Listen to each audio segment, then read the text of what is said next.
Du réel au virtuel, l'assurance et la banque mettent un pied dans le métavé.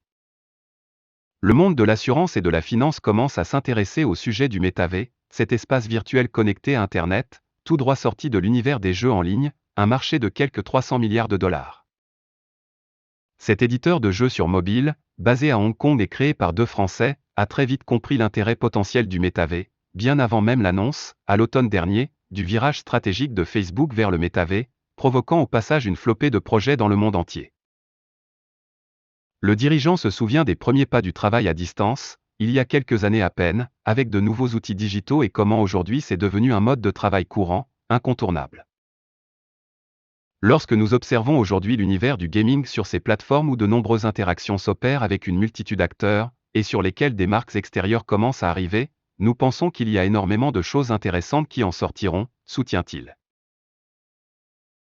Il s'agira, tout d'abord, d'utiliser le métavé pour animer son importante communauté tech au sein du groupe, environ 2000 personnes bientôt rejointes par 780 recrutements dans le digital prévus cette année. En fait, le métavé pourrait être une sorte de prolongement du travail à distance, en plus fun.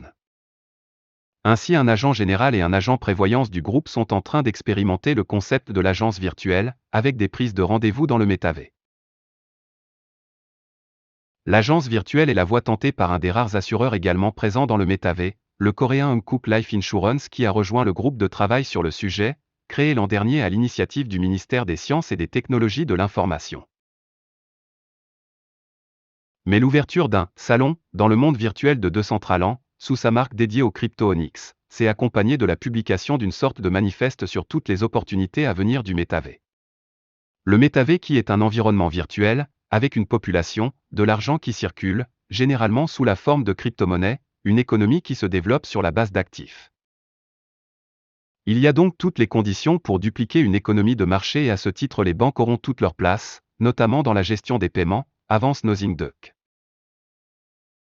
Ce n'est donc pas un hasard si tous les géants du paiement sont déjà présents dans le métavé, comme Apple Pay, Google Pay, PayPal Visa ou Mastercard, sans parler des plateformes d'échange de cryptos ou les crypto-wallets. Sur son blog, Anne Boden, la très suivie et écoutée patronne de la néobanque Starling, émet de sérieux doutes, il est toujours plus simple d'assurer un contact humain 24h/24 et 7J/7 via une application mobile.